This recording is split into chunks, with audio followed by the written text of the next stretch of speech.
Si vous avez des salariés en Chine, vous savez forcément à quel point il est difficile de les fidéliser et de les garder avec vous sur le long terme. Si vous allez sur le web, vous trouverez pléthore de conseils à ce sujet, que ce soit en matière de bonne gestion des grilles salariales, meilleures activités de team building ou encore des conseils sur comment réussir votre dîner de Chinese New Year. Mais pour en revenir au droit, puisque c'est ce qui nous intéresse dans le cadre de ces vidéos, une question qui nous revient donc assez souvent est celle de savoir s'il est possible pour les investisseurs étrangers de mettre en place des plans de stock options à l'attention de leurs équipes chinoises. Et là, c'est très simple. Vous pouvez bien sûr aller sur Google, vous ouvrez votre navigateur, vous tapez China Stock Option Plan et vous trouverez des dizaines, peut-être même des centaines d'articles écrits par les cabinets d'avocats les plus prestigieux, tous plus savants et complexes les uns que les autres, mais dont aucun ne vous donnera de réponse pratique et concise à cette question.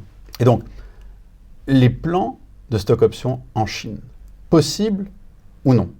La réponse est oui, et il faut simplement savoir qu'il y a deux grandes options, deux grands scénarios. La première option, c'est celle dans laquelle on a une société non chinoise, donc une société étrangère, par exemple une société française, qui a une filiale en Chine et qui souhaite octroyer aux employés de cette filiale chinoise bien des options sur des actions de la société tête de groupe, donc mettre en place un plan de stock option au niveau du groupe. Est-ce possible? La réponse est oui. Par contre, ça va être assez difficile. Pourquoi? Parce qu'il faut savoir que tout salarié chinois, toute personne chinoise qui souhaite détenir des actifs situés hors de Chine, eh bien, doit passer à travers une procédure d'enregistrement auprès de la branche locale de l'administration chinoise du contrôle des changes. Pour la faire simple, cette procédure elle va prendre beaucoup de temps et son issue, elle est assez incertaine. Donc, si vous êtes un groupe d'une certaine envergure et que vous pouvez dédier le temps et les ressources nécessaires à la mise en place du plan de stock option, mais également pour aider vos salariés à réaliser ces formalités d'enregistrement, là, ça peut valoir le coup. Si ce n'est pas votre cas, mieux vaut vous tourner vers la deuxième option.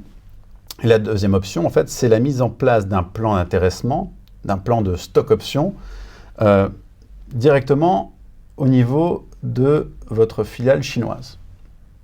Alors là, la manière dont on procède, c'est qu'on ne passe pas par un plan de stock option classique, mais on passe par ce qu'on appelle un plan fantôme.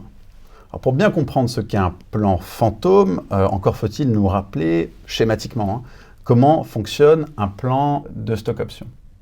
Donc, un plan de stock option, l'idée, c'est en vue d'associer des salariés à la réussite de leur entreprise, eh bien, c'est le fait de leur accorder, sous certaines conditions et sous une certaine échéance, le droit d'acquérir des actions de cette société à un prix réduit en vue de réaliser un gain financier, une plus-value lors de leur revente. L'idée du plan fantôme, c'est de reproduire ce schéma d'intéressement à quelques exceptions près. Une exception notable, c'est que dans le cadre d'un plan fantôme, à aucun moment le salarié n'aura directement un droit sur le capital de la société. Donc on va mettre en place un système similaire, c'est-à-dire qu'on va octroyer à ce salarié, dans certaines conditions, à une certaine échéance, le droit d'acquérir, donc non pas des actions, mais ce qu'on appelle communément des unités. Et ces unités, de quoi s'agit-il? Eh bien, en fait, c'est une participation fictive au capital de la société. Pourquoi recourir à une participation fictive plutôt qu'à un plan de stock option classique? Pour deux raisons. La première, elle est historique, c'est qu'il était légalement impossible pour une personne chinoise de détenir une participation dans une société à investissement étranger jusqu'à il y a très peu de temps. C'est quelque chose qui vient de changer et que nous pourrons discuter un autre jour. Il y a un deuxième argument qui est celui de la gestion des risques.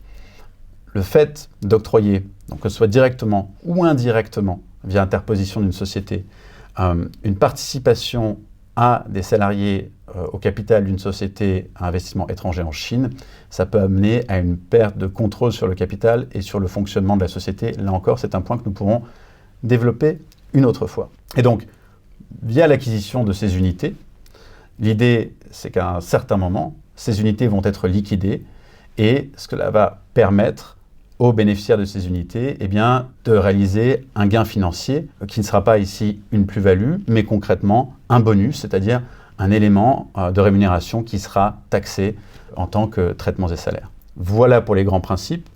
Bien évidemment, l'idée aujourd'hui n'était pas de rentrer dans tous les détails des plans d'intéressement de salariés en Chine, mais simplement de vous donner les grandes clés et les options qui sont à votre disposition. Plan de stock option à la sauce chinoise. Same, but different.